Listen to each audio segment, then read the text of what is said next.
Would removing the two-child benefit cap be the right thing to do, or does it incentivise a benefits culture? Heidi. So the government is doing a really important piece of work at the moment to put together a child poverty strategy, which is going to... You've had a quango and you've kept hundreds of thousands of children in poverty needlessly for the last year.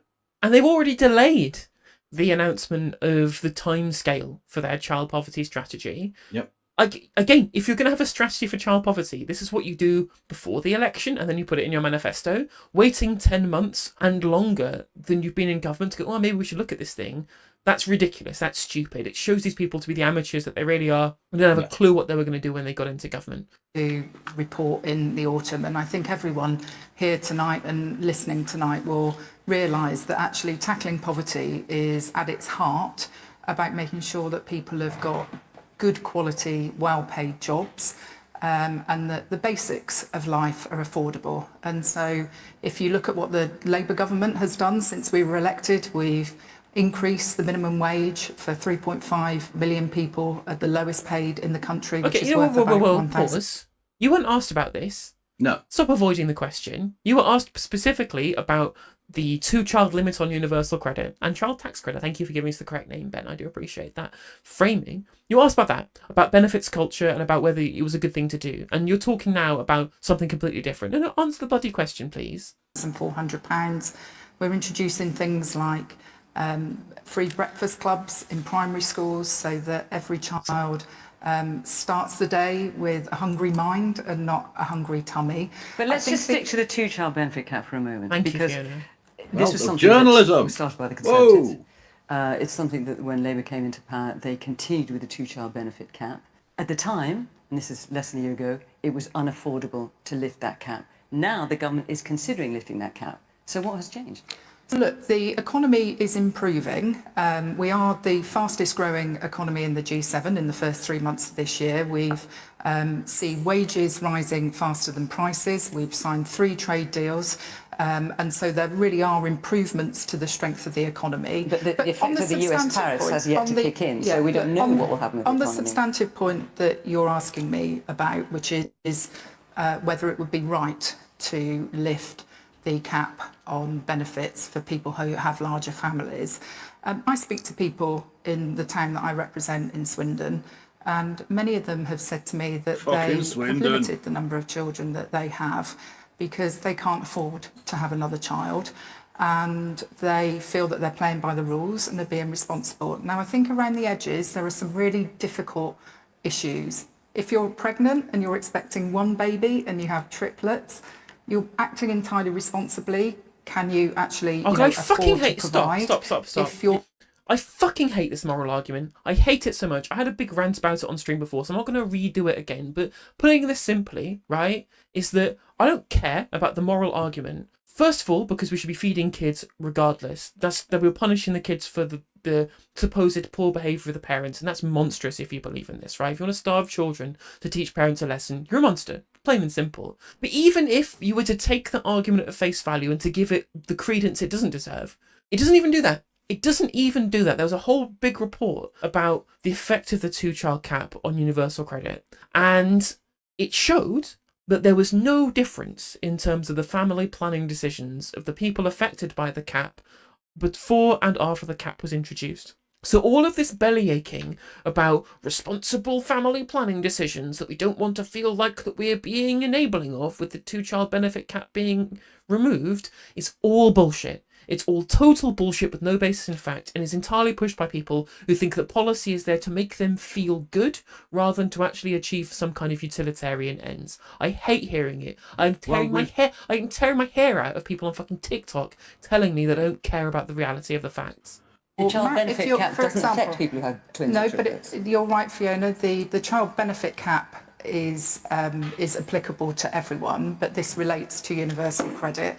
The other example I would give is if you've had a larger family and your partner leaves you and you've only got one income. That's why the government is going to look at the evidence through this child poverty task force. There's already evidence! There's already fucking evidence. We already know how many kids are in poverty because of it. There is reams and reams and reams of study after study. Every single poverty action group or charity has told you this already. You do not need to fucking hire KPMG or some bullshit consultancy to tell you that this would reduce child poverty if we got rid of the cap.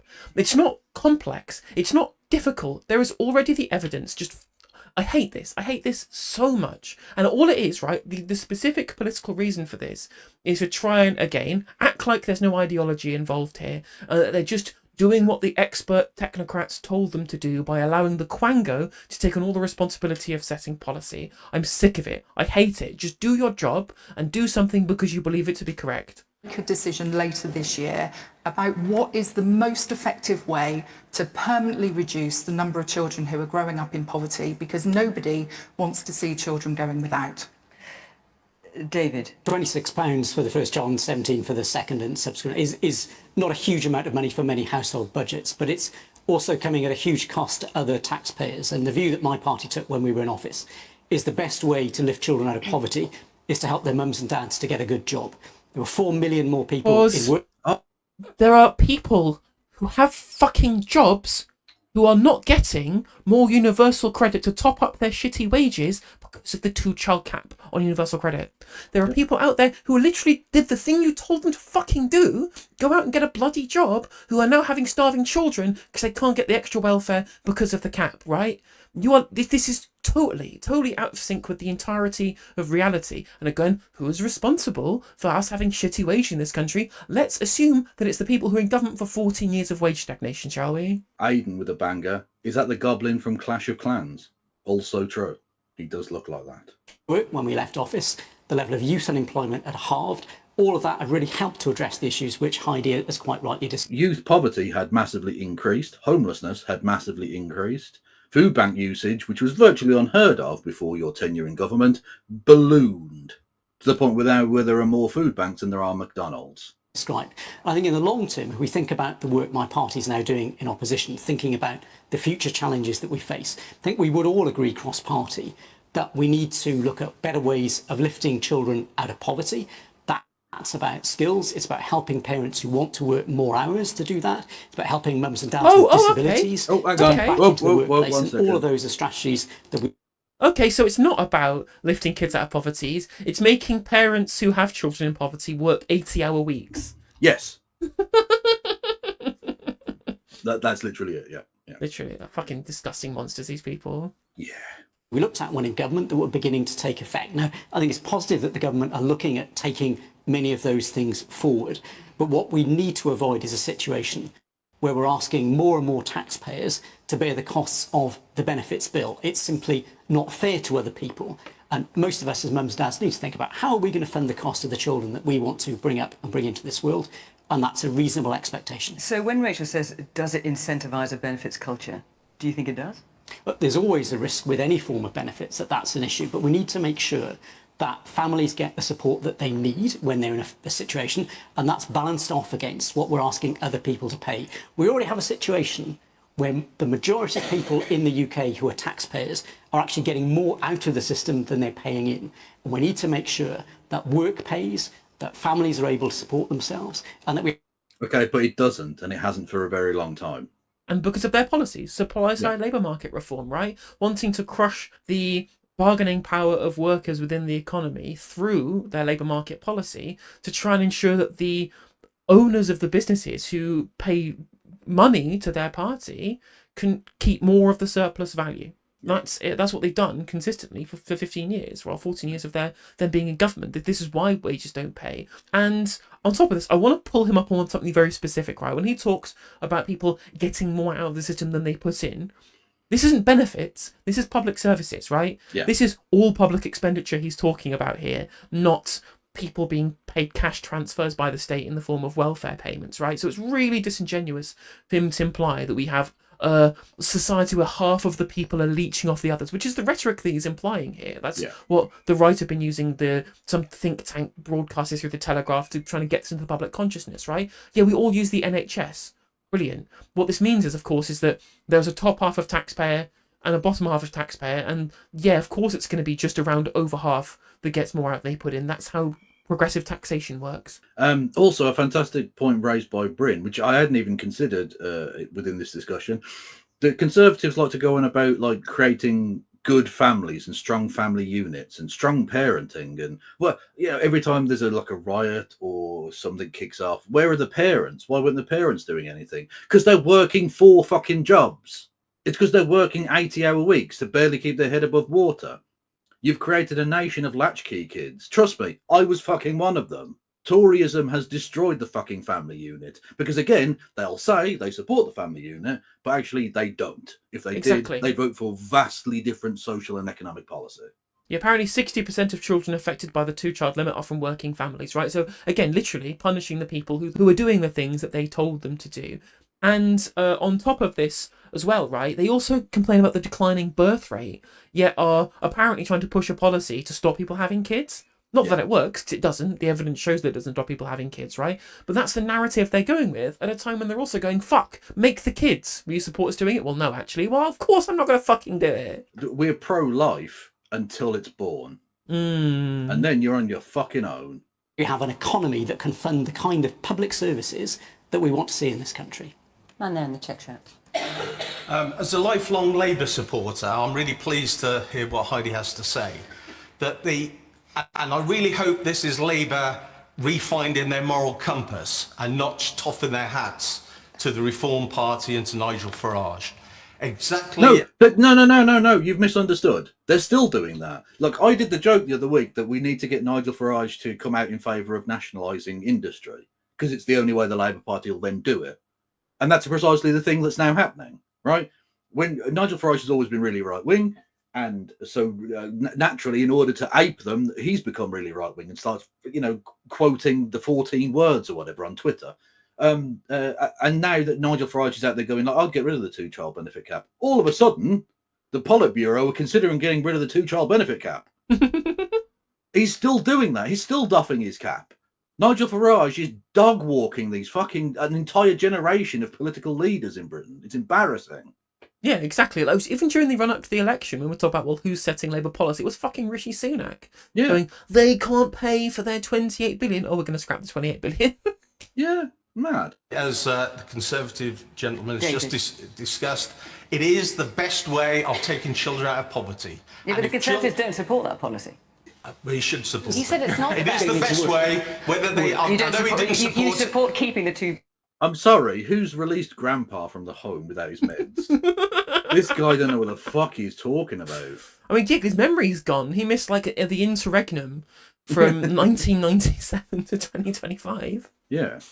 Child benefit. Yeah, otherwise they would have taken it out. But it is the biggest way and the best way of increasing the livelihoods of young people growing up in our society, and we have a responsibility to them. Okay, Manda. We've been told that the economy is improving, and that may be able to fund this. Is the economy improving sufficiently so it can also fund a U-turn on winter fuel allowance? And is it improved sufficiently to stop there being more tax increases in the winter budget? Okay, I will come to that. Tim. The most powerful force for good, I think, in society is the love of a parent for their children. I know for my own mum and dad, it's an amazing love that makes society stronger in 101 different ways. But at the moment, so many parents, so many would-be parents, feel that they can't afford to have children. Now, probably the biggest reason is house prices. House prices are probably the biggest, most powerful contraceptive imaginable. But it's not the only reason. People who are earning money that hasn't come easy to them, perhaps they do object to people on benefits receiving help to have children when they may have made a decision that they can't afford more children. But what interesting fact is, and I think this is why Nigel Farage has taken the position that he has, is that 59% of the people that would benefit from lifting the cap are actually in work, but they also receive benefits to top up what are inadequate incomes. So I don't think it's as... So, again, how can a capitalist say this? We have people working full-time jobs that don't earn enough to live, so the government have to top it up. and you support the economic system, the fucking disgusting, inhuman travesty that allows that to happen. You can work a full-time job and not have enough to feed you and your children. Why would you ever be okay with that? It's maddening. I mean, this is the thing, right? Is that the Reform Party's platform specifically says, oh, people are out of work, we need to incentivise good work, we need to make life affordable again, so we're going to cut your taxes. That's their line, right? To make work pay, we're going to increase the tax-free threshold. Obviously, that'll affect everybody, but the biggest percentage people who it will affect broadly are low earners. Other tax policies for higher earners actually give them a better percentage decrease in their overall tax, right? But the people who are most focused on this specific policy are people who are poorer. Yeah. The issue, of course, is these are the same people who rely on public services more than everybody else in society, right? So cutting taxes and then cutting public service at the same rate negatively affects those people because they would receive more from public services than they would pay in tax. So it's a real false economy if you're thinking that the best way of making work pay for poorer people is to cut their taxes by a small amount, £1,500 I think it is per year, if they removed the tax-free allowance, up to £20,000. Where in reality, if you want to make work pay, you should take money from the bosses via better wages, trade union bargaining, more demand-side labour market policy, running full employment economics, for example, by shifting money from the owners to the workers. But Reform don't want to do that, do they? No. Because the people who own the businesses are the people who donate to the Reform Party. So they can't do anything to improve wages. All they can do is cut taxes. As simple, actually, as saying this is a policy to help people on welfare or not on welfare. It's a policy to help people to actually do what they most want to do. It's a natural human instinct to bring children into the world. But we in the West have made it incredibly expensive. And one of the saddest things I think at the moment is that so many young people are deciding not to have children. Not because they don't want to have children, but they just don't think that they can afford it.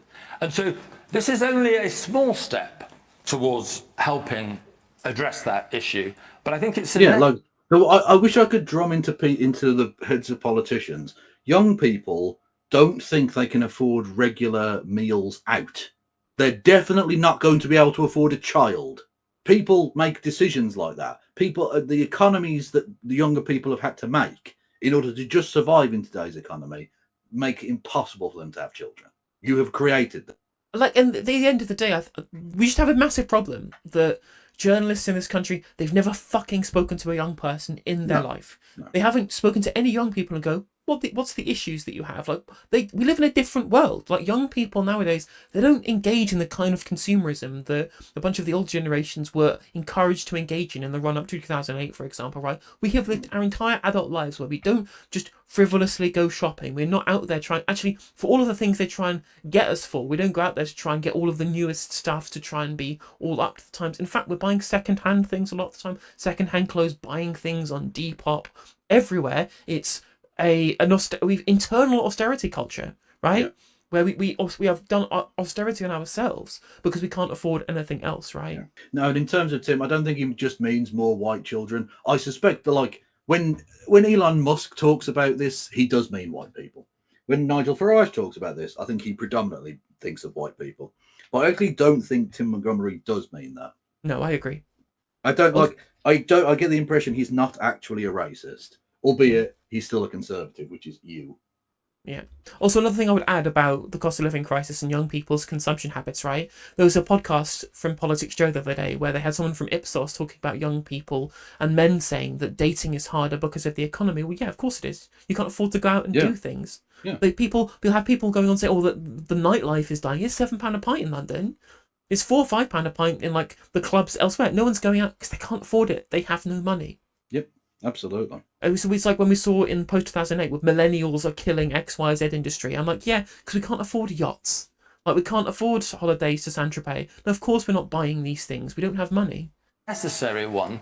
And I hope the gentleman there is disappointed that maybe it's come from Nigel Farage first. But I hope what will happen in this policy is I think Labour are moving in this direction, and it's the beginning of a policy to address the fact that at the moment, as a country, we will die out. We aren't producing anywhere near enough children to keep our population stable. Now, lifting the two-child benefit cap was one of a number of things Nigel Farage proposed this week, all of which were going to cost a lot of money. That was greeted with some scepticism amongst economists who said it might leave a gap of the size of possibly 100 billion in the public finances. Now, you're a supporter of reform, but I know you think those numbers don't add up either.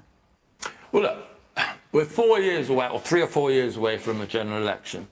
If reform have any chance of forming the next government, it will have come in the context of, first of all, David's party, the Conservative Party, failing in office, and probably Labour as well.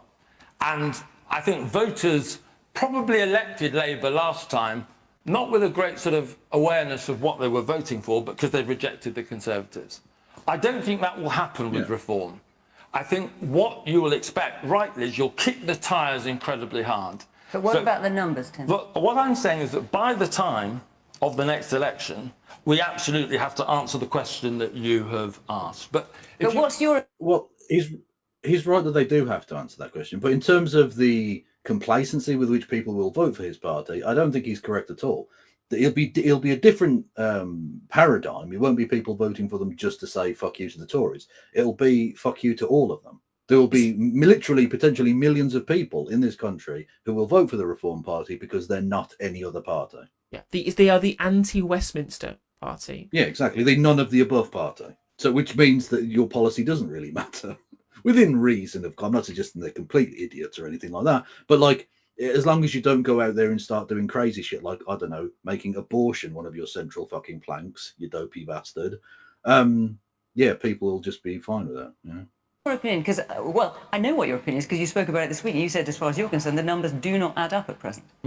I don't think they do at the moment, but it's also, if you look at, so this is a policy that will cost £3 to £4 billion. What we don't know is COVID cost this country... 12 months of Ukraine. Cool. One of the 100 years of that money as well. £350 billion. We're about to spend £150 billion on building up our army over the next 10, 15 years. Bank bailouts cost £25 billion. This is small change. It's not fair to ask a party 3 years out from an election to do all the numbers now without knowing the context in which we'll be taking decisions. Yeah, but it's not unreasonable if a party suggests it's going to raise the income tax threshold to 20,000, if it's going to reintroduce the winter fuel payment, if it's going to lift the two-child benefit cap, to have some idea of how it might find the money for that. And I know you said you don't think those numbers add up. Well, and that's your comment on it. There are policies that, so for example, when Nigel Farage did his press... Notice how there wasn't this same nitpicking over the vast reduction in corporation tax. No, indeed. Or the drop in inheritance tax. Yeah. Or things such as the fact they want to change the threshold for higher rate income tax up to £70,000, right? There are loads of tax breaks they want to do. But it's only the one for poor people that they want to quibble over. Yeah, the people earning £18,000 a year. Although, to be fair, it is worth pointing out that unless you earn £150,000, everyone gets the tax cut if you raise the bottom threshold, which is why I actually am against the policy, right? If you want to make people who are currently on the lower incomes better off, just give them welfare, just give them cash transfers. Don't cut taxes for everybody. Otherwise, you lose more revenue that you need on public services for those poor people. Or, if you erect a guillotine in every town square as a threatening gesture towards the capitalist class, they might start giving wages that mean that people can live. True. Just a thought. Conference this week, he was asked, will you reinstate the triple lock which pensioners receive? And he refused to answer that question. Now, you can draw your own conclusions about that. I just think, Fiona, genuinely, I criticised, when I joined Reform, I said to Nigel Farage, are you sure you want me? Because I was a pain in the butt for the Tories, and I will speak honestly, as I've done on your behalf. As you have but done I think it is unreasonable to ask 3 years out from an election for all the numbers to be set out in a spreadsheet now. Jess, let's get back to the question. Since you were here, I want to ask you about that. Would removing the two-child benefit cap be the right thing to do, or does it incentivise a benefits culture? So Rachel asked if it incentivises a benefits culture, but actually removing that child benefit cap does the opposite, because we know that children that don't grow up in poverty are less likely to have additional health needs, are less likely to rely on a welfare state as an adult, are less likely to have poor educational outcomes. There are 4.5 million children in this country that are currently living in poverty. I believe that we have a... You know what that would drag those kids out of poverty? joining the EU. Rejoining the EU. Yeah. I want to add something here. Is that all of this is true? The Keynesian multiplier on the welfare payments to people who are going to spend it because they have high propensity for consumption is good, and there are plenty of things that you save money on in the long term by having fewer people in poverty through cash transfers to the poor. These are all true. I agree with them, but you shouldn't be your opening gambit, because at the end of the day, these are kids. These are people who are far more than just taxable economic units, right?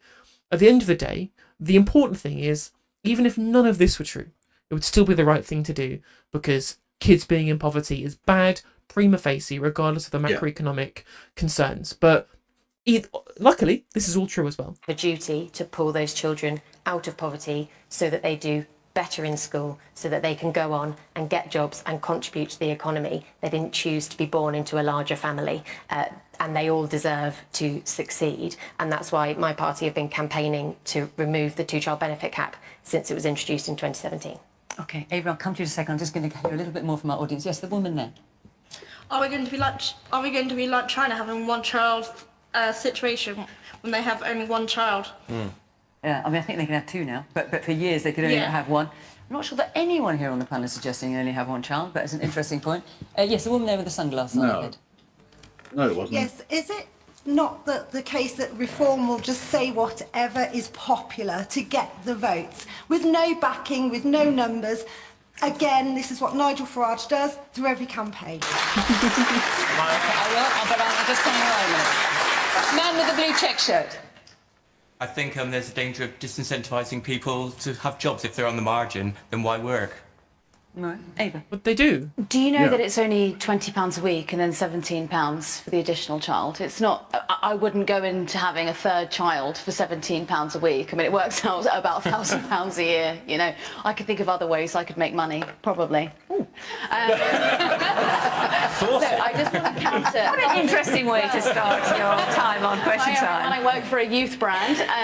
Anyway, I just want to counter a few things that David has said there. David said that it's not the best way to counter child poverty. I want to totally disagree with him. Gordon Brown put out a report last week, which actually should have come from Labour, but Brown had to put it out because Labour refused to put out their long-awaited child poverty report. And he revealed that there will be 1 million children who could be lifted out of poverty just by adjusting these child benefit measures, the two-child benefit cap, sorry. The second thing is about taxpayer money. It will cost the taxpayer £3.5 billion, but it will save the taxpayer £40 billion in measures that are put in place to prevent these children from, what do I even say? I don't want to say dying, but honestly, this is really where we're at. We're talking about children. I've got friends who are teachers. My sister is a teacher. Children are going to school every single day hungry, and they may not be eating lunch at school because they don't have enough money for lunch. And then when they get home, their parents are splitting their meals between perhaps 3 or 4 children. I think the least we could do on a moral point is allow these parents to have an extra £17 a week so that a child doesn't go hungry. Okay. Let me come back to you, Heidi. Because the man said, you say the economy is improving sufficiently is it improving sufficiently to pay for the two? See, like he's a weird Tory. He just is. What Tory avidly claps giving money to poor people?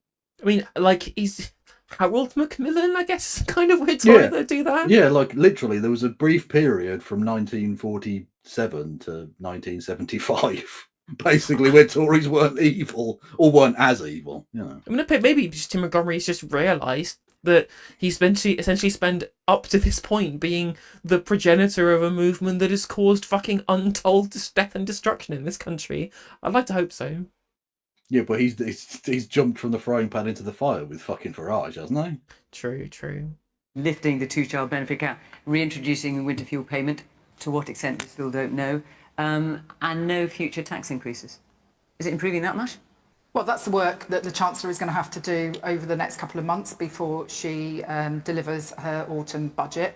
We were clear when we had the budget last year that was a once in a parliament type of budget. We committed in our manifesto not to increasing income tax, national insurance for working people, not putting up VAT, apart from getting rid of the VAT exemptions for people who send their children to private school, we're sticking to that commitment. Because we know that times are still really tough for people in terms of the cost of living. The Prime Minister has obviously made clear that he would like to see more pensioners eligible for the winter fuel payment beyond those who are receiving pension credit at the moment. But why? You said it was going to destroy the economy if we didn't do it. No, but we've had like less than a percentage point of growth in the first quarter of 2025, and that was the big difference. Yeah, 100%, and not him losing all of the council. We do know that when we walked into government, we inherited an abject mess when it came to the public finances. Conservative ministers spending beyond their means, and we had to do something to bring the budget into balance in year. And so that's why we took difficult decisions, but necessary decisions, because we couldn't risk a repeat. No, you didn't. No, you didn't take difficult decisions. You took shit decisions and decisions that were going to hurt the poorest in society. Very easy ones. Yeah, exactly. You've seen how taking even small, tiny steps against the rich fucks you up with like the VAT on private schools, right? Tiny change, which affects very few people in a very small way. And yet it's been the fucking talk of the town. It's almost Che Gussian in its fucking vastness as an issue. Happened under Liz Truss. When the markets lost confidence in the government, we saw interest rates soaring, and it was ordinary people who were paying the price through increased mortgage payments and increased rents. And this government was never going to risk that. Right, let's hear from you. Is the latest pay demand by doctors of 29% justified, or will it put UK PLC into permanent life support? We are not a PLC. Stop it. Also, they're not going to get 29%, and they know they're not. It's what you hold out as the opening bargaining position, and then you negotiate down from there. Yeah, obviously. As anyone who's worked in sales will tell you, if you go in with your final offer, that's a really stupid negotiating tactic. David, I'm interested what you have, because your wife is a doctor, and also you've sat on an NHS trust. So just to remind us, there was a very long strike. I'm sure you all remember 44 days of industrial action over a year and a half during the last government, one of the longest industrial disputes in history. That was resolved by the current government very soon after they got into office, and doctors were offered a pay rise of 22% over the past 2 financial years. The doctors now want 29%. Is that justified? The NHS as a body is pretty efficient at what it does. You know, the healthcare that we receive and the outcomes that we get as a country are pretty good. But this pay dispute is part of a bigger picture that we can see going on. Now, we know the independent assessment says all of the growth in the economy, all of it, is down to rising household bills. And we also know that the government's level of borrowing to bridge the gap between what it's raising in tax and what it's spending is getting bigger and bigger. £20 billion last month alone, a huge record. So I think the question is absolutely going. Again, it's really worth pointing out, again, I don't want to defend Rachel Reeves, but I'm going to, that when they say the money they're spending more than they're taking in tax, when it comes to the operational expenditure, that's all being covered by tax receipts. That is the first fiscal rule. What the second fiscal rule states is that borrowing is used to finance capital expenditure. And these two things are different, right? This idea that somehow the deficit is not being paid down, well, it's being spent on assets. Those assets hold value for the government, which is why you can borrow for them, because they make revenue in the long term. I think you can borrow to fund day-to-day spending as well, because I'm a modern monetary theory enjoyer, because that's how government spending works. You're a sovereign currency issue. As long as you can grow the economy appreciably through that spending, it doesn't really matter. But even if you just take Rachel Reeves' fiscal rules at their word and you support them, that you shouldn't worry about whether the deficit is increasing as long as it's being spent on capital expenditure, because that will generate revenue in the long term. To the heart of a problem. Now, I know there's been a lot of debate in Parliament about the way the government have approached government payroll pay deals, that we've seen record pay awards, 12-13% for train drivers, people like that, with nothing in return in terms of improved efficiency and public services. So we need to make sure that we're getting value for money for the taxpayer. So is the 29% pay increase, the demand that's coming from the British Medical Association, is that justified? It's not affordable. I think that's the bottom line. Doctors are a really important part of our workforce, as are nurses. It is right that we see increases in pay over time. But that level of pay rise... Maybe if we give them a 29% increase in the times we bang pots and pans together, because they can definitely pay the bills with that, can't they? A time when the national finances are under a degree of strain is simply not fair when there are lots of other priorities that we need to address at the same time. Can I just interject there slightly? So I don't know if any of you have seen, but Robert Jenrick today, who perhaps might be the next leader of the Conservative Party, has been in a London train station complaining that no one is seizing these people who aren't paying their full fare. They're avoiding their tickets, and he's really furious about it. And what's really interesting about that is that they cut all of the ticket inspectors and they cut all of the police that were meant to man these stations. And we put the staff on the platform to address it directly, which is where they needed to be. Can you believe that these train drivers are getting more money, or can you believe that people want more cash? Listen, you're the king of cuts. Like, I think basically we can just we can stop here and we could basically just assume that they don't want to pay for anything, but they want the same level of service. But as a country, we need to live within our means, and that's the bottom line. So even You got rinsed, mate. You got rinsed. Very simply, one of the first round of applause is this dude's a wanker. Again, do you know what? See what I mean? Tory's totally cooked. It's over. It's over. It's over, mate.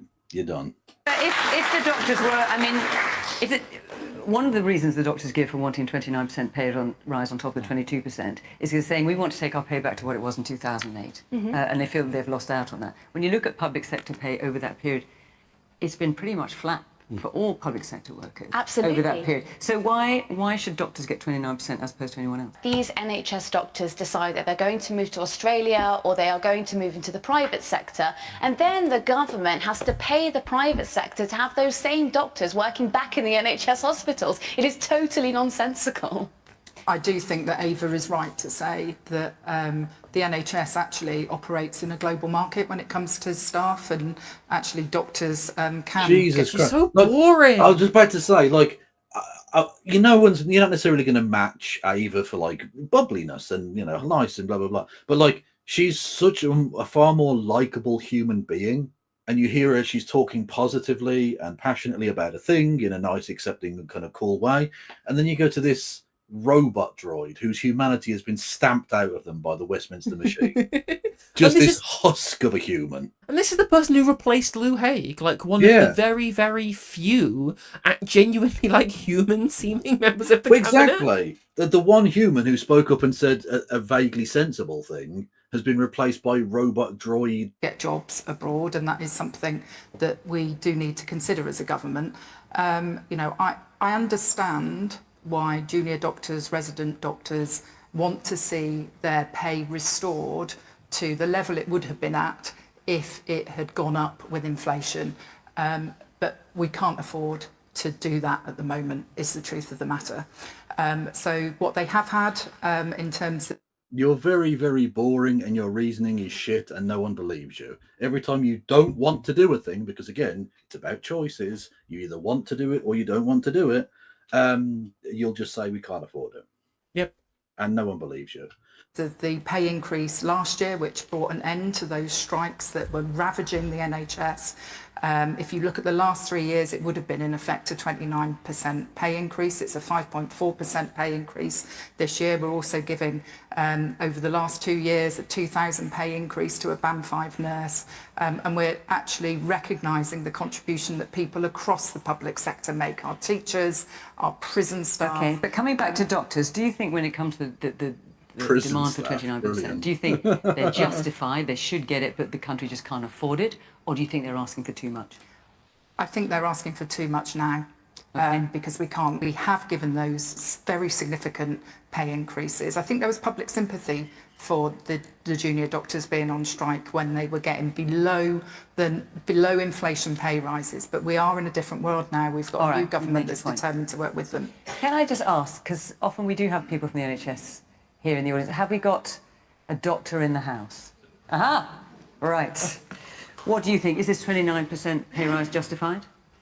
I find myself in a very difficult position with this discussion. First thing I'd like to say is the 22% that everyone's bandying about is a very general figure. We didn't all get that. I got a 1.29% pay rise last year, and originally the government offered me 0, and the BMA advised me to accept that. I've been a doctor for 31 years. I'm at the top of my pay scale, and because I'm in a closed grade, the thought was that I'm worth no more money than I was 12 years ago. because it is Yeah, a fact that's disgusting. Yeah, like if you're a doctor who is experienced, especially, we should be desperate to keep you in place. Now, don't get me wrong, you don't just like pay infinitely, exponentially, or anything, but that's not what they're asking for. Pay me so that at least the amount of money you're giving me now is at least the same as it was 12 years ago. Whereas actually they're basically being asked to take a massive pay cut on what they were earning when they were less experienced. Also, apparently they're called resident doctors now. That changed in September. They're not called junior doctors. Oh, okay. That's fair enough. That probably makes sense because junior doctor always seemed like a quite scary thing. Like, that you're basically saying this person's inexperienced, which is not what you want to hear from a doctor, really. Yeah, they're just not like a consultant or a specialist. Well, exactly, yeah. So you're just resident. Yeah, that's fine. Sadly, under the previous government, we had pay restraint, which resulted in effectively 0% pay rises for 10 of the 12 years. So our pay did fall significantly behind comparable professions. We had a pay review body that wasn't independent. It is more independent now, although it still accepts as part of its terms of reference what the government can afford. So you're saying you're in a difficult position when it comes to 29%. Because why? Do you not support it? Resident doctors, as we now call junior doctors, received a fairly significant pay deal over the last 3 years. When I was a resident junior doctor a very long time ago, I was paid significantly less than them. Times have changed. It sounds to me like you're working your way towards saying you don't support it, but you feel I could be uncomfortable very doing difficult so. what I say because I have a lot of colleagues and I also am a BMA representative. Yeah, exactly. Yeah, like there is such a thing as solidarity. You understand? Even if you think they are asking for too much, fine, fuck it, let them ask for too much. Like I've never had a problem with anyone demanding anything like that because, like, ultimately, either the bosses or the fucking government or whatever are going to try and negotiate down from that position. So come on, listen, you stuck your hand up. I did. Is the 29% pay rise justified or not? I think the aspiration of junior doctors, which is to get back to pay parity, so to have their pay restored to where it should be, is laudable and is completely fair. Over what time period that's achieved is really what's up for debate. So, yes, I would agree that pay should be restored. Whether it's restored very quickly, I agree, is probably unrealistic. All right. The man at the back with the glasses. I've got a lot of family and friends that are either training to be doctors or early years doctors. And a lot of the time they're being dragged all over the country to take on jobs that they can't either get at home or just as part of their training. They have to go to the other end of the country, away from their family and support systems. Is it not fair for them to at least get pay parity with what they were on 15 years ago? Okay. Daniel. Look, this is the sort of broader point, I think, that like we used to be able to do anything, right? We used to be able to build trains and now we can't. We used to be able to build, motorways and now we can't. We used to have a functioning fucking democracy of some kind and now we don't. Like, there are things that we used to be able to do and be able to afford really not that long ago. I'm not talking about some Victorian shit. I'm talking like very much within living memory. And, we were able to pay doctors 20 years ago a pretty decent wage. And rightly so. They do an amazing work without which our country would fucking collapse. But now we can't. I've got friends who are junior doctors, and the reason that they're considering moving abroad or leaving the profession entirely is purely because of the pay they're getting and the conditions they're working under. Hospital rooms are leaking, there are insufficient beds, and they can go and work abroad in a hospital that's kitted out with the latest equipment, and they know at least that their patients aren't going to get wet from a leaking shower upstairs. That's why junior doctors are leaving the NHS, not because the politicians are... Or if you go to Quebec, you might be racism. conflicting with them. And do you worry about whether the country can afford it? Of course it's a concern, but isn't health of the population one of the most important factors when considering government policy? Yes! This is absolutely your... That's the point! That's just going to be just ignored. That's literally the point. Isn't public health the fucking point of this? No, it's just how can we spend less money and hopefully not affect the frontline services, even though that's literally impossible. Yeah. Fantastic. Area, in terms of hospital and primary care, is the 29% pay justified? Do the Lib Dems support it? It's a good question, and I'd need to see the figures to work out whether that feels affordable. I think you must be across it. This is your brief. You know how we could afford it? Rejoin the EU. Hey, we use the remain. We can fund it with the remain bonus. The remain bonus and the fucking 5p bag tags and the skills wallets. For people who don't know what that's referencing, in the costings document for the 2019 manifesto, the Liberal Democrats had a £40 billion remain bonus that basically paid for all of their pledges that they just plucked out of thin air. Yeah, that's good. Well, look, is it any less fairy tale numbers than any other capitalist approach to this? True. Just make sure it's numbers on a screen. Who gives a fuck? So do Absolutely. you, And as when spokesperson for Lib Dems on hospitals, that's the doctors we're talking about, do you support it? Do you know what I support? I support making sure that all of our doctors and support staff working in hospitals... See, the Lib Dems are going up in the world. They've now got so many MPs. They've got spokespeople just for hospitals. Can go to work and, like the gentleman said, work in a hospital That's not where they answering haven't the question. got Do you support? This is your policy area. Do you support it or not? And what I support is the government should be focusing on getting the 40 new hospitals that the Conservatives promised and were never going to deliver actually built. And I support making sure that the hospital estates work and function so that people aren't giving birth in rooms where the ceiling's falling down. Is that an or answer where to the water's question? coming down through the ceiling. No, come on, Jess. Fucking Lib Dems. Yes or no? Literally. Was that answering the question? No. I love how she... Sometimes I'm glad that I'm a pundit rather than a politician, because some of the decisions that people like Heidi make are incredibly difficult. And the fact is, over the next 25 years, Britain's going to have to find £200 billion extra in its budget to pay for our ageing population. I could mention a whole range of other pressures that are going to be on the public finances. We're an old country, frankly. And at the moment, the danger is, if you look at the size of the British state, we could look for... The NHS takes an ever greater percentage of our national income and the tax take. And in the future, we may sort of look like a country which basically has an NHS, a pension system, and perhaps an army attached to it. What that means for schools, local government, etc., is real. And these are the... Well, we won't need any because the schools will have fallen down. We'll just be teaching them in fields or something. Do it by email. We can do it by email now. It'd be fine. School from home. Yeah, do it Zoom.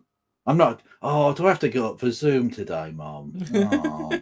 Decisions that people in government have to wrestle with all of the time. And so, look, we all love doctors. Of course we do.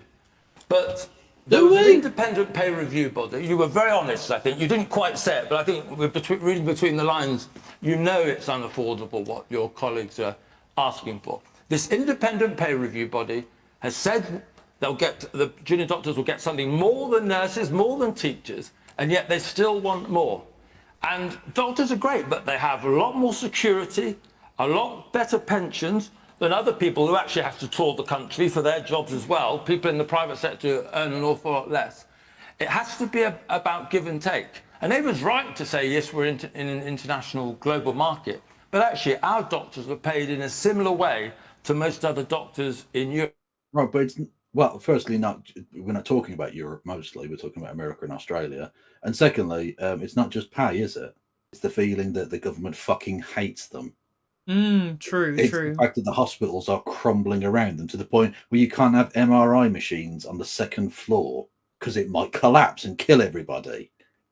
Why would you want to work in that condition when you can go to an actual functioning hospital in Sydney or Melbourne or something? It's about affordability. And at some point in the next few years, if we're not careful, we'll be going cap in hand to the IMF again. We have to start taking tough decisions, and I'm afraid this is probably one of them. Are sanctions really the best we can do when faced with mass starvation and thousands of babies dying in Gaza? Yeah, I mean, we don't know if it's thousands, we don't know the number, of course.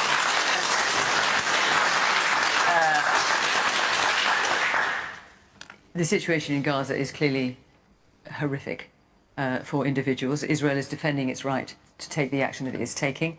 The government has done a number of things, imposed sanctions on some West Bank settlers organisations. It's suspended some arms licences, but allowed others. It's called the Israeli UK Ambassador to the Foreign Office. Wow, she got a chauffeur-driven ride to a different bit of London. She should be expelled from the fucking country. Send that absolute monster back from whence she came.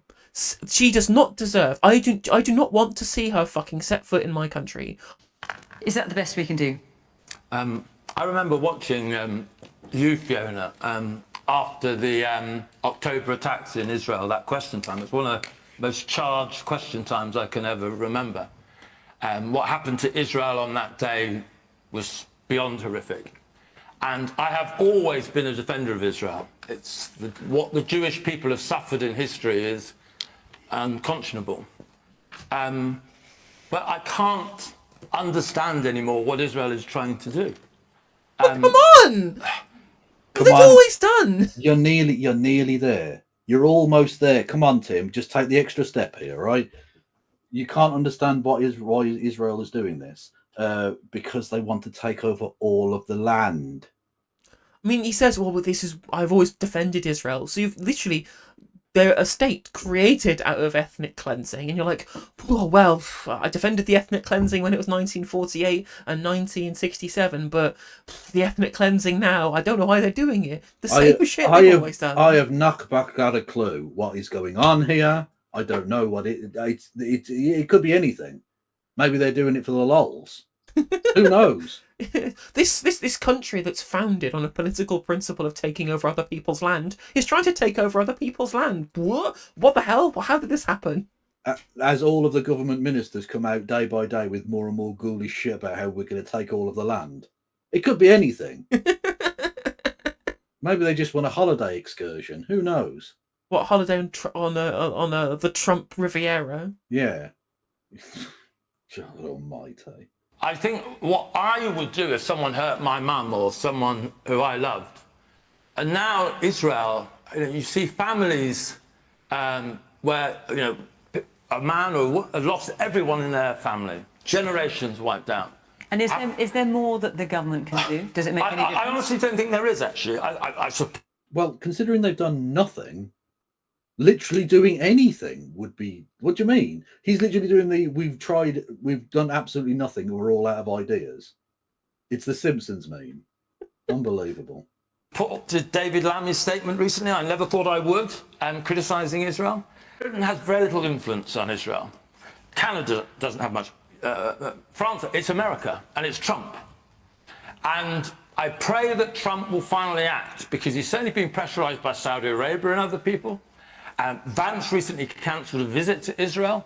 I think what we're seeing in Gaza at the moment is one of the greatest crimes against humanity imaginable. And we have to do more, but ultimately it will be the White House that moves this, or if anything's going to change. That doesn't mean we shouldn't do absolutely anything. We can recognise the state of Palestine, first and foremost, right? We can stop sending them arms. We can stop doing fucking reconnaissance flights. We can stop bitching out and abstaining at the UN just because America are going to vote against it, so we're going to bitch out. And rather than doing the thing that we want to do, which is to vote to to allow Israel to kill every Arab in the world, apparently, no, we're just going to abstain instead, so that we don't look quite as bad. On a moral level, actually in a geopolitical level, right? How much damage are we doing to our standing in the world, right? It shames Britain. Yeah. Of course, we've done many bad things in our period of colonisation, right? But even if you take like modern history of Britain, it is deeply damning and shameful for the international respect that our country used to command. That countries that previously saw us as somebody who they could do business and want to have relationships with will now see us as the enablers of genocide, right? At the very least, for our own sense of morality, we should not be engaging in this, and for our own self-preservation as a country that wants to be an international country in this world, which we should be. We should want global Britain. We should want to do deals with people around the world from loads of different backgrounds. And if they see us as facilitators of genocide, they will never do those deals again. We will never be seen as people to be on the right side of history. And fundamentally, that's why we need to take every measure that we can, even if it's futile in the long run. So Heidi, is there more that the government can do? I mean, for example, we formally paused a free trade agreement negotiation with Israel, but then only last week you had Lord Austin, who's our Israel trade envoy, going to Israel saying, "I'm here to meet businesses and officials and promote trade with the UK." I mean, which is it? So we have suspended those negotiations with Israel about a free trade agreement because we can't deal with the Netanyahu government in a positive way when they're wreaking such appalling destruction and devastation. So why in did the- Lord... Why are we able to successfully do fucking rail projects in Israel but not here? Just like the council, just like doing council houses in Kigali. Yeah, no fucking hell. We can build fucking railways for Haifa, but not for Huddersfield. Brilliant. Fucking hell. Austin go there last So week to promote trade. My understanding was that it was a long-standing commitment, a specific visit to the port of Haifa. This wasn't part of the trade negotiations. I don't He care. wants to promote trade in his own words. Look, I don't think fucking care. Like, I'm sorry. Yeah, he's You there. should- He's there to promote trade. I'm sorry, we didn't even We didn't even do it. Exactly, exactly. Although apparently Northern Powerhouse Rail was referring to the north of Israel. That's fair. You know what? You can't argue with that. That's true. Too much investment in the south of Israel. Visit, a low-key visit, and it was not part of any... Low key? He did have a photo shoot on the pier there. Like, didn't seem that low key to me. He wasn't hiding in the shadows. formal negotiations around free trade because we've suspended that. We have also suspended some of those arms exports to Israel. We have issued... Whilst selling them record numbers of arms since Yeah. they've been in government. Yeah, Brilliant. literally. But we did stop six arms exports, were mainly like nuts and bolts or something that they can get from anywhere. Fucking Jesus. Sanctions against individuals and organisations who are perpetrating or supporting violence in the West Bank. I saw the news today of the Israeli government authorising new settlements in the West Bank. We should be clear that settlements in the occupied Palestinian territories are illegal under international law. They're not. Okay, so they're breaking international law. So you're going to stop selling them weapons then, right? It's only in a limited and specific way, Kev. Oh, yeah, that is true. Permitted. So we oppose that, and I fear that it is deliberately placing an obstacle in the path to finding a two-state solution. But just briefly, is I mean, it is true. It is deliberately doing that, but like, there's no Palestinian state. There's not like you can't have a two-state solution when all of their land is stolen. What do you mean? Like literally, it's already impossible because they've got the fucking all of those embassies in Jerusalem now. So you can't have a contiguous fucking state with East Jerusalem as the capital of Palestine. So your two-state solution is impossible. You're selling us a pop at this stage. It's nothing. Jesus Christ. Two-state solution is just a Zionist cope at this point, right? I understand why they support the idea, but it's completely unworkable. It's not happening. It's never happening. It's never fucking happening, right? Well, exactly. They're working on the paradigm of like 1995 or something. Like it's moved on since then. Zionism has metastasized into something else on top now. Yeah, and that's the thing, right? Is that there's a really great article by Gideon Levy talking about George Habash, right? Who was the founder of the Popular Front for the Liberation of Palestine, who rejected the Oslo Accords and said that they would never be able to bargain with the Zionist entity because they would refuse to bargain in good faith and they would never actually acquiesce to Palestinians having their own state because they don't believe Palestinians are a thing, right? So we have to engage in military action. That's what he said. I'm not saying that it was a good thing that he said. And Gideon Levy said, well, he was right. They tried the negotiation. Fatah were in charge of the PA. They were in charge of the negotiations under Arafat. They made concessions on things like Area C to try and at least have a roadmap to a Palestinian state. And Israel, therefore, from there, became a roadblock. They wanted more territory. They wanted more land. They wanted to keep all of Jerusalem. Like, it was never going to be a workable situation. And in reality, the what was happening now was inevitable. Well, the last Israeli prime minister who actually tried any kind of deal, however legitimately or otherwise, was killed, and people who killed him are in government now. Literally, we have like a terrorist state. That is what this is. We have government ministers with terrorist pictures hanging up in their fucking offices. But you know, if you say from the river to the sea, you're a terrorist. Taking on board what Tim says about the strength of Donald Trump when it comes to negotiating with Israel versus our own, do you think there's more the government can do? We need to continue to work with our international partners to bring an end to this latest military offensive and to get humanitarian aid in. It's not good enough. Also, just to be clear, Heidi, I think in 2014 you actually voted to recognise Palestine as a state. I mean, Heidi has been on this for a long time, but I do think that that was back when she was human. She's now just husk. Yeah, Westminster minister droid. That's all she is. There are many things that the government could do. For example, there are these F-35 jets. David Lammy was in the Commons just a couple of weeks ago saying, well, we can't stop the licenses on those because we sell components and that would disrupt global supply chains. Like, can you believe we're talking about global supply chains when there's this many thousands and thousands of children that are dying? Yeah, that's one thing. Barak, who's the former Prime Minister of Israel, was in the Financial Times over the weekend, and he was talking about how the war is now a project for Netanyahu and about how, they've gone a lot further than they ever should have done. And that is a position that is now softer than where our Labour Prime Minister is. And as someone who's covered Labour politics for going on 10 years and been with these ministers to Palestine meetings and talking about a two-state solution for a decade, I cannot believe this is where we are. David? Certainly when we what look about at this business of recognising Palestine as a state? I mean, France and other countries are encouraging the UK to do that. Others say, look, it's largely symbolic. Well, it is largely symbolic in a sense, but if you do actually support two states, surely you have to recognise two states. Well, that would make sense to me. It would make sense. What's the point? What's your feeling? Is that something we should be doing? So I think we need to look at the path to a long-term peace in Gaza and in Palestine more broadly. I think it's very clear that that path is going to require a change of leadership in Gaza, in Palestine, and probably, I think in the view of many of my Jewish constituents, and there are a lot of them, a change in Israel as well. Well, hang a minute. Absolutely support. What the fuck do your Jewish constituents have to do with fucking anything? What the people? What the fuck constituency did this guy represent? Hang on a minute. Well, it doesn't matter because ultimately, people who are not Jewish are allowed to have an opinion on this, and that should be reflected in the government. And secondly, it's got nothing to do with Jews. Yeah, those Ruislip. So he's the MP for Ruislip.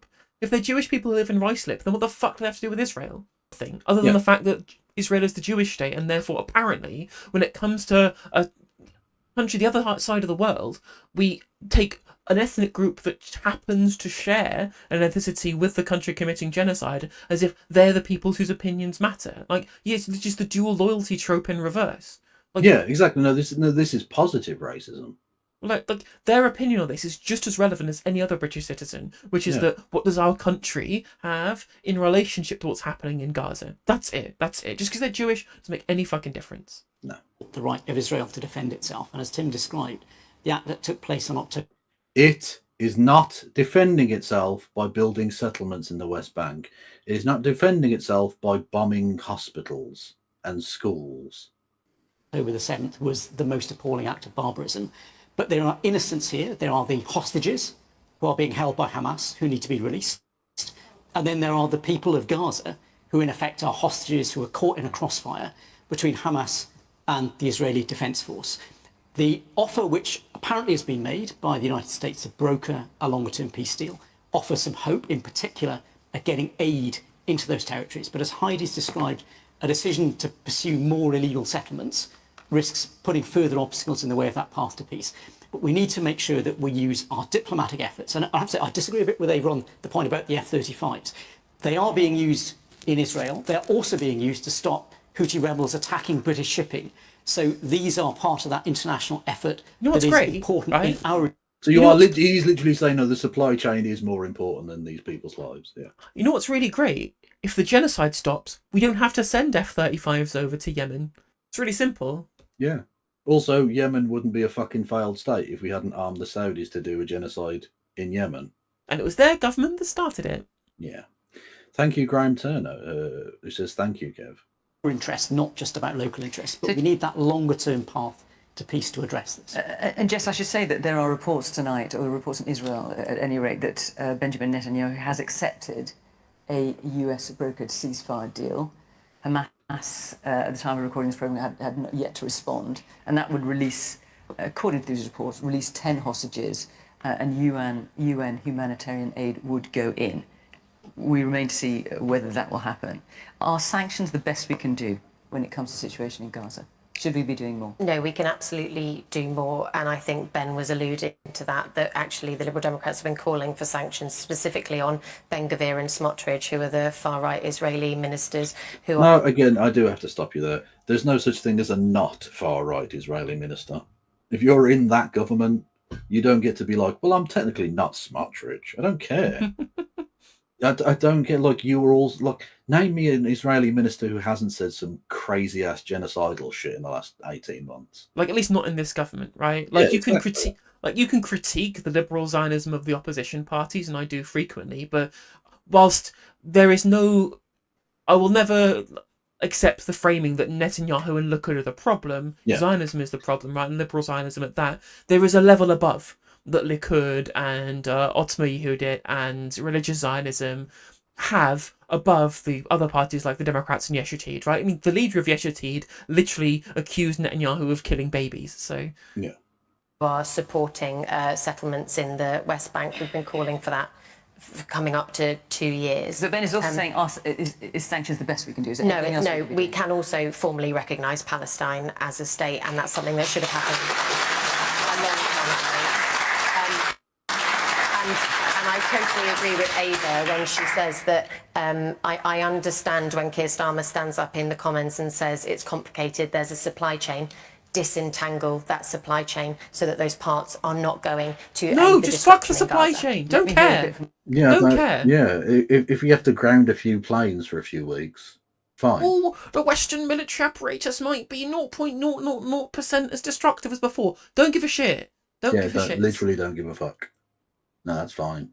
Won't someone think of the planes? Our audience, we've only got about a minute or so. Yes, the woman in the pink shirt. Heidi, I feel such a sense of betrayal from the Labour Party.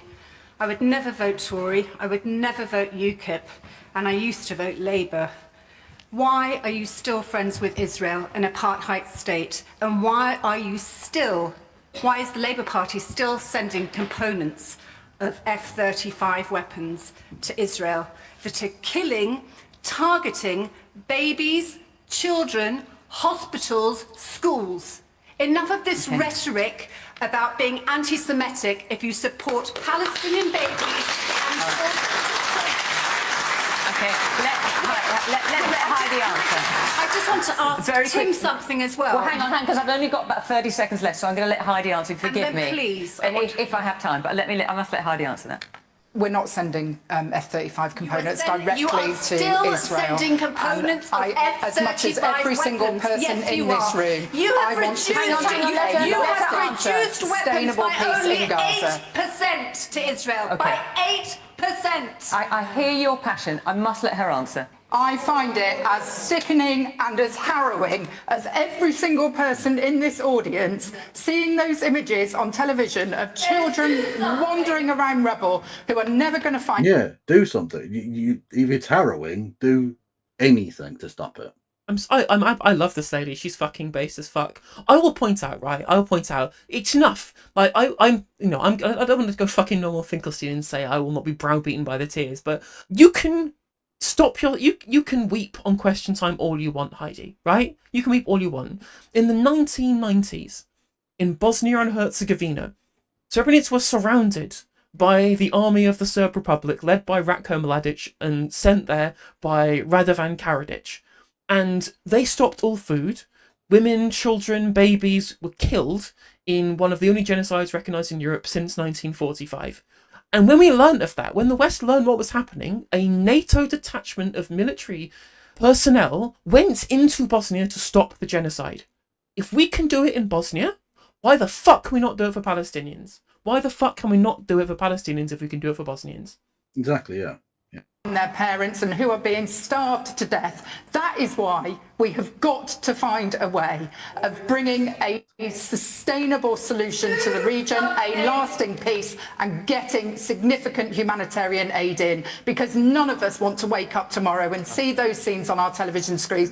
And I think every single one of us on that panel would agree with that sentiment. Okay. Listen, we will come back to the subject of Gaza.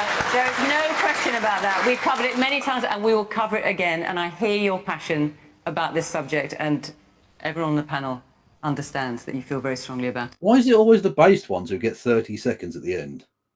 Hey there, if you enjoyed the video, make sure that you like and leave a comment. That helps the video out in the algorithm. If you subscribe and ring the bell, it'll let you know when I go live. I stream every day on YouTube and Twitch. You can also follow all of my socials down in the description. And if you want to support me in a more financial manner, there's a join button for membership to just 99p to be a member on YouTube, as well as a Patreon, and there's some merch there as well. And hopefully I'll catch you on the next video. Take care.